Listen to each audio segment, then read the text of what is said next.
stilen. Så jeg ser bare, og Wayne som ser jeg kommer vise en del slides og snakke om graffitins historie. What's up, everybody? My name's Dash, and I did the presentation with the tags you see behind you. How many people in here are actually graffiti writers? Alright. How many of you are actually into tags? A lot. Alright.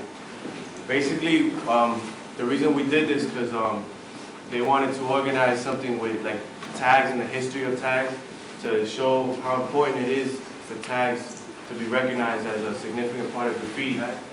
Because everybody, if anybody can't hear me, just say something. Everybody, now in the 90s is starting to accept the big murals and all the colors and, everything's pretty with spray paint and, what do you call those? The face things? The portraits. Everybody likes the portraits and the characters and all that, but really, that's like a byproduct of what real graffiti was and still is. Basically, whenever, in the late 60s, early 70s in New York City, when people started writing their name on walls, it was as simple as a marker and their name. There was nothing else. Just, you was trying to tell people who you were and where you were from and, that you were there, that you marked your spot. And then that escalated into more people from different neighborhoods and different boroughs, and everybody had their own name and their own, maybe a crew of people that they hung out with that did the same thing. And they distinguished themselves. They might have never seen each other in person, but they all distinguished each other by their tag. From the tag, that's what made it possible for it to evolutionize into what everybody loves today, the big pieces and letters and colors. Without this, it never would have made it to where it is now. So a lot of people frown on this kind of graffiti, or a lot of people dislike it, or they say, that's, it's not good, it's not art, but really, without that, they never could have been able to appreciate what they, getting paid for today, or what people are making real commercial today. Tags in itself, if you want to look at it, it could be an art form because it's close to like calligraphy, it's close to typography. You're still dealing with letters and redefining the letter and how it's portrayed when you put it up and how it interlocks, creating your name. Anything you do on somebody else's property, of course, is illegal. So I'm not saying that it's artwork in the sense that it should be hanging in a gallery or anything. It could, because it could be recognized individually. Even a pretty beautiful piece with characters, if you do it on somebody's property, it's still illegal. So it's still a crime, regardless of what. And if you ever, if you want to have a career in graffiti, any young writers, you got to get past that the first day. You got to know that's what you're doing. It might lead into something else. You might have an art career. You might become a famous muralist or canvas painter or whatever, but you can't be in it for that. If you're in it for that, then you're not really in touch with the true roots of graffiti. To me, the tag is the most purest, most honest, sincere form of graffiti because kids who are out there in the street or on the trains putting their name up, they don't really care about the media, and they don't care about getting paid for it, they don't care about any of that. They're just trying to make a name for themselves by going around putting their name up in all the spots where they know people's going to see it, where other writers are going to see it. And the more they get up, the more fame they're going to get for their name, the more respect they're going to get. And they could go basically anywhere and they say, I write this, and you might have seen it 100 times in your neighborhood. You're going to be like, wow, that guy gets around, you know what I'm saying? That's the importance of the tag. It's the easiest, it's the fastest form of getting up in graffiti. Without tags, there wouldn't have ever been anything past it because tags, the volume you can do with tags, you can go out in one night and do 100 tags, 200 tags. If you can't do 200 beautiful pieces in one night. You can't even imagine that. So tags were made it possible for the writers to beat the system in the early days of subway graffiti in New York. You had hundreds and thousands of writers doing hundreds and thousands of tags every night, covering all the subways in the whole city. So the system couldn't do anything. They were helpless. And through that exposure that's what led to writers from other boroughs starting competition with each other. And the competition is what enabled everybody to flourish and develop new styles and advance what started off just with a simple letter like you wrote in school with no style, with a pencil. And just in the tag itself, there's so many different aspects you can look at, like tags with markers, tags with paint, lettering styles from like the simple styles to really intricate, crazy styles that you can't even read, but a writer could probably read it, a regular person probably couldn't read it. And it's important that people learn, more about tags and start like to recognize different writers and their skills. Just because a guy only does tags doesn't mean he's a toy, doesn't mean he deserves any less respect than a guy who's doing 20 foot in front of a building. That guy who's putting in his time, getting his markers and his ink and going out there putting up his name, he deserves the same amount of respect because he's paying dues, he's putting in the hours, and he's really more of a writer than the guy who's doing the 50-foot mural on the street. In 10 years, this guy might be doing 50-foot murals too, but he might never do it. He might not care. A lot of people get overlooked in the whole culture because they're like, oh, this guy's just tagged. Yeah, it might not be as pretty, but it's still definitely a big part of the whole thing. It's the key part of the whole thing. The reason that they wanted to do this is because this presentation, because in Europe, graffiti came to Europe basically as a package. It didn't start here, it didn't develop here, it just came in as a result of books and movies and videos. So people over here, writers here, when they see it, they don't have really an understanding of the evolution of graffiti. They see a piece, they see big colors, characters, and they immediately start to try to imitate that. And they're not trying to start from scratch, start from the beginning. So anything that can be done to educate people about the steps we're supposed to take traditionally to develop your skills in graffiti is a benefit to the culture in any country. Right here in Oslo, Ray, who's the guy who put this all together, he's been basically in the middle of the whole graffiti scene for many years. He felt that out here people don't really pay too much attention to tags. Like there's a lot of tags all over the city, but people aren't really focusing too much on giving a style and developing it into further, extremes. So what I did over here is just put together different tags from different eras of the New York graffiti period. And they have cue cards underneath where you could read a little bit about the style or a little bit about, where they developed from, what writers, what crews, what, part of the Bronx or Brooklyn or whatever. If anybody has any questions, you could ask. If you got anything, I can go on for like days. I'm just like, nah. Alright, so if everybody want to like look over here, I'll walk around and we'll talk a little bit about each piece. More easy. So I try to put each one in a different style at a different period. For example, this one here is one of like the earliest styles of tagging. Tagging really developed in New York and Manhattan, in uptown Manhattan. A lot of writers from that area were the ones who really took it to the next level, like destroying the streets and the subways with tags. At first just with skinny markers and with spray cans. And really simple styles with a little bit of decoration, kind of looking a little more like calligraphy. They started adding like little details like stars and hearts and arrows to kind of bring out the name, because a name by itself could be plain. If there's 1,000 people writing, you're gonna have to do something different to distinguish your name from somebody else's name. So this is really early style from maybe around 1972 when it was really getting saturated, like the city was really getting saturated with tags, and you could go walk around any block. Even today you could go around blocks and still see old tags, kind of faded away, but 25, 28 years old. And you could read it and you could say, wow, this guy in 1972, he has style, even back then. And a lot of these guys from that era, they're legends, because they did it so many years ago. And because of what they did, we have what people today are, recognizing as graffiti. But in reality, this was graffiti. And people have to learn to accept this kind of graffiti as a, as a form of art, if you will, because that's where it really came from.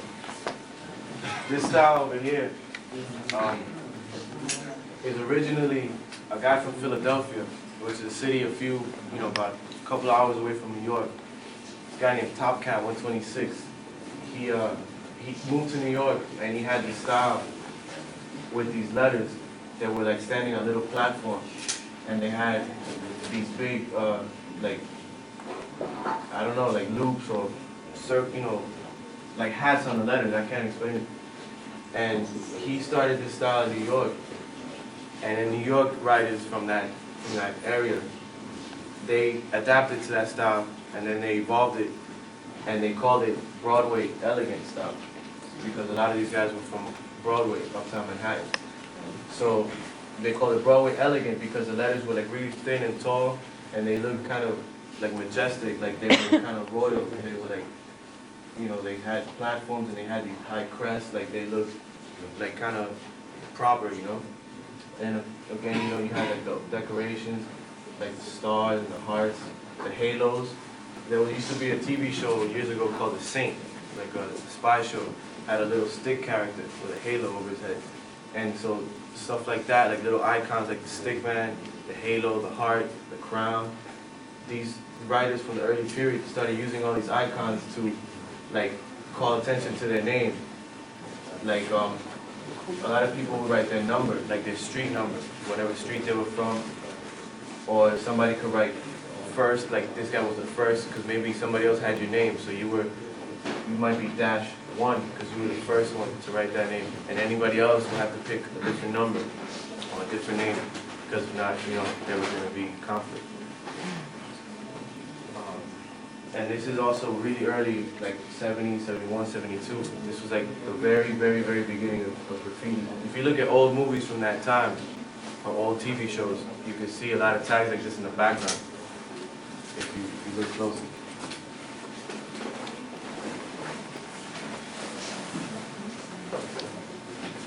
Alright, this style right here is basically an evolution 76. And what happened is, people started doing the letters more square and more like tilting it at different angles and playing with the style, like turning a lowercase e and a capital E into each other, using like squares as the O's, putting clouds around their tags. Like you wouldn't normally see a cloud around a tag today. You might see a cloud around a piece, but they were doing so much decorations and so much stuff to call attention to their style, because there were so many people writing that if you didn't, if your name didn't stand out in any particular way, you were just lost in the crowd, and people weren't really going to see, or notice your name. Also, this is all one color. Everything you're seeing is black and white. But at this time, people, were doing using a lot of different colors. Like the brighter the colors, the bigger the colors, the more style your tag had. These are the things that would distinguish you from other writers and give you more recognition. One thing here that I did that a lot of writers used to do back then, like the tag is here, it says Dash or Rock, but behind it in the background is a number 167. Like writers would incorporate their street number or their building number, or they would just pick a number that they like how it sounds, and they would incorporate it into their name. And try to find creative ways to, to make the tag work. Again, with the stars and cloud and crowns and all this other stuff. And this again is like the mid-70s. like probably 1975, 76. I've seen a lot of tags like this. The reason we chose to do this black and white and with marker is because if you rode the subway trains in New York back then, basically you had to like check the seat, make sure the ink was dry, because if you sit down, you're gonna walk around with somebody's name on your clothes. You know? And so you can see like the effect of like the marker strokes and like drips, and just to see how like the effect, like the whole feeling that you get when you walk into a room and you're like, oh, and there's tags everywhere, you know? This is more like a Brooklyn style right here. This is like an 80s style. Basically, Brooklyn style is a lot more swift. Like, they write fast, and the letters connect to each other. So it's kind of like script, but it's not really script. And everything is more like pointy and square and boxy, and it resembles like the old Broadway style. Basically, a lot of the hand styles all developed from this style, because these were the first guys doing it in Manhattan uptown. You got a lot of connections, and you got like the big swooshes, and then people started using like exclamation marks and just doing different things with the stars and the halo. You know, same concept, but just evolving it into different styles with connections and, you know, interlocking letters. And some guys could write a tag that was just one line. You never have to lift the marker. It would just flow one line through the whole thing. And then at the end, you'd be like, wow, that guy didn't even take his hand off the, you know, off the surface. The copyright symbol, you know, people started using the copyright signal, the register symbol, a lot of these icons, because you want people to recognize your style as unique. And copyright is like saying, you know, don't copy my thing. This is my thing. You got to get your own style. If not, you know, it's conflicts. There's always conflicts. And this is, like I said, in like the mid-'80s, early '80s. A lot of tags like this on the inside of the trains. This style over here is like really classic, like 1985, 1986 style from the one line. It's a train line in New York. It runs through Manhattan up to the North Bronx, all the way downtown Manhattan. It's really one of the most famous lines in the history of graffiti, because a lot of the early writers started there, and when people, no matter where you were from in the city, if you went to the Broadway line, to the one line, that's where you want to do your best work, because that's where everybody was like, oh, he did this on the ones, and that was like, you know, the popular thing. This style, I call it like NTA, TC5 style. NTA and TC5 are two groups of writers in New York. NTA was called No Toys Allowed, and they had some writers, like this guy named Shaman and this other guy Rebon. They had really nice, solid hand styles. Letters were like really pointy, really sharp, nice angles. You know, they would really make the tag like into a real art form. Where in the early '80s, a lot of people, you didn't really see that since the '70s. In the '70s, people used to worry a lot about tags, really decorate their tags. And when pieces came out, people started paying less attention to tags. These guys were some of the guys who brought the focus back to tagging. And they would, you know, get these good markers with nice black ink and go on the trains inside and outside and just hit beautiful little tags like this big on the, you know, on the outside of the trains, on the panels on the inside. And it just looked like really perfect. You would look at those tags and be like, wow, like, they took their time, you know, they wanted to give it style, they wanted to bring it back, and they got a lot of recognition for it. And after that period, basically, a lot of the writers on the ones after that, they really followed this style. I followed this style. You know, it became like one of the real influential styles of the mid-'80s. And even after the trains, you know, died out and people kept on writing on walls, to this day, you can still see a lot of people using this particular style of tagging, you know. Alright, this over here is, it's called, I call it Brooklyn Swift style. This style was taught to me by this guy from Brooklyn that wrote Catch 22, and basically, it's like what I was telling you before. It's like this tag, you never pick up the marker. You just start here, and it just keeps going. Everything's connected, and you can do it really fast. You know what I'm saying? And then you don't want to add any decorations or anything. You don't have to. That's like the quick. When you like just standing there at the bus stop, and you're like, all right, take you 2 seconds to do it, and boom, your name's up, and it still looks good. It still has some style to it. Like got the nice drips coming down. And like everybody can appreciate nice, juicy marker flooded with ink. I mean, this, to me, like this is probably the tag I did most when I was writing. So it might not look as good as maybe this tag, but it's more special to me because I feel it closer to me because it was like I did this like thousands of times when I was younger, And like again, the registered symbol, you used to call it respect. We didn't call it registered, but that's like a sign to other people, like yo, don't go over me. You know who I am. You know what I'm saying? I got respect. And a lot of the guys that are writing on the street, like the street tagging guys, they tend to use connecting styles like this just because it's so fast. And it's just important to get it to a level where it looks good and it flows real easy for you. And when you got that, then you're ready just to go out there and do it.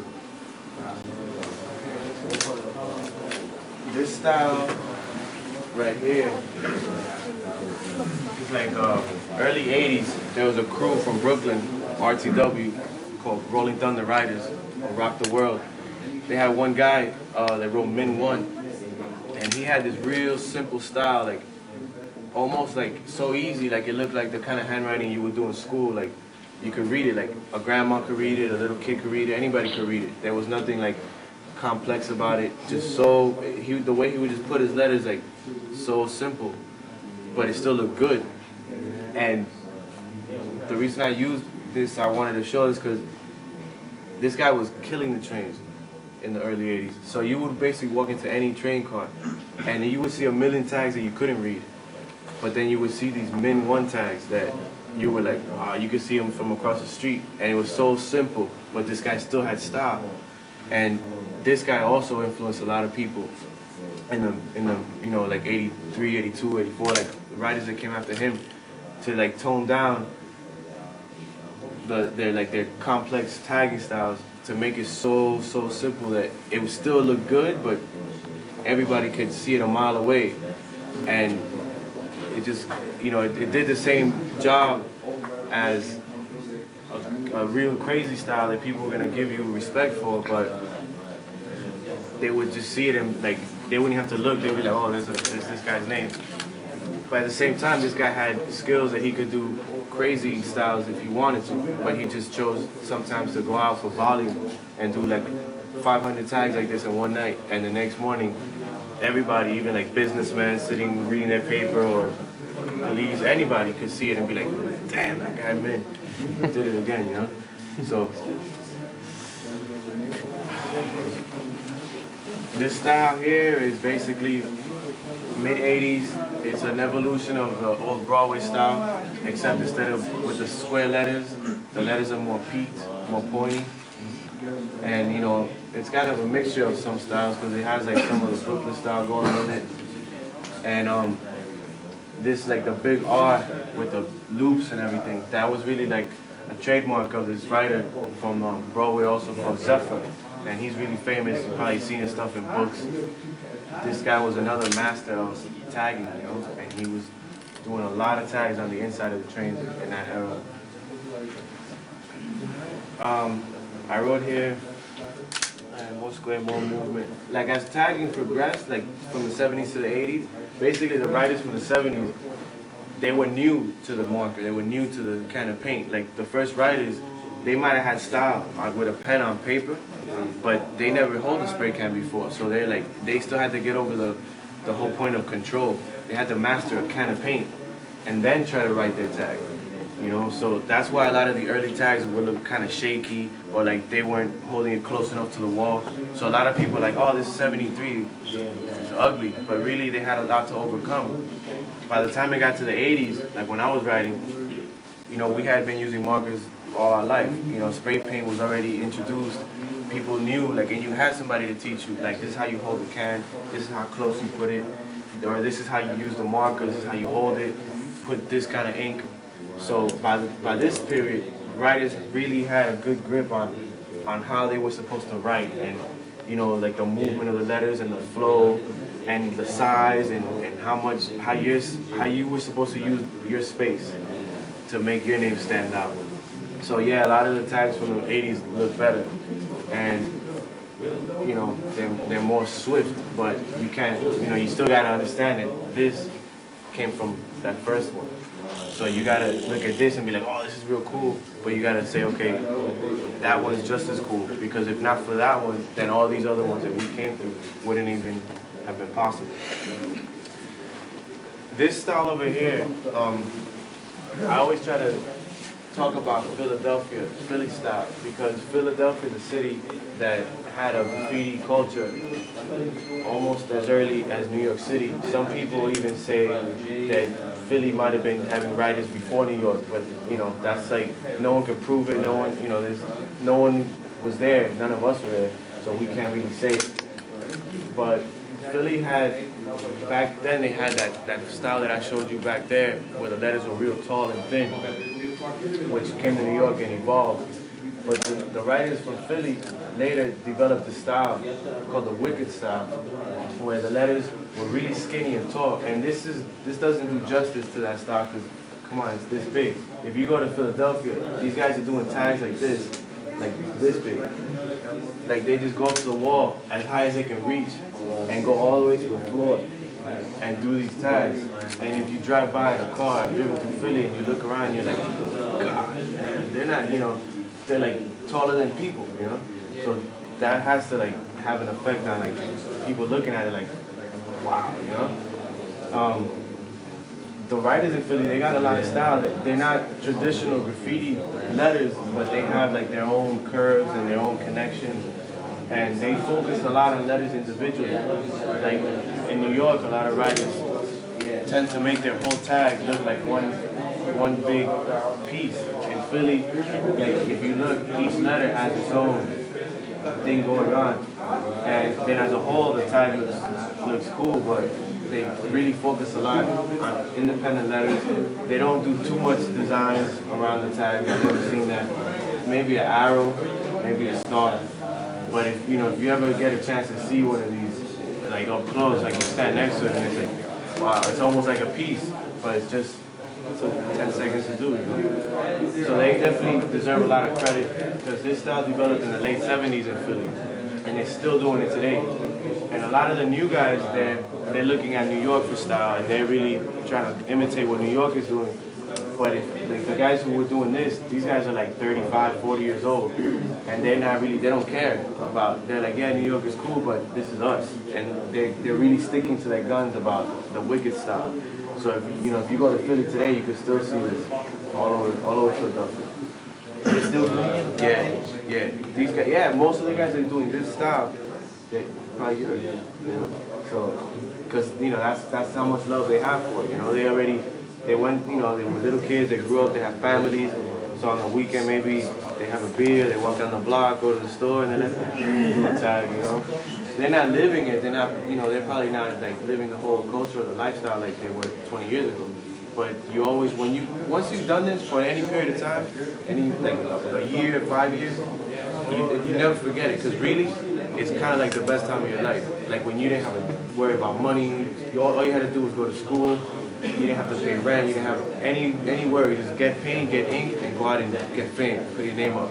So to get away from that, like you get away from it, but then one day you'll be bored at home and you're like, wow, I feel like going bombing, you know? Because it's such a big part of your life at an age when, you're going through changes. And to get away from it totally, some people do it.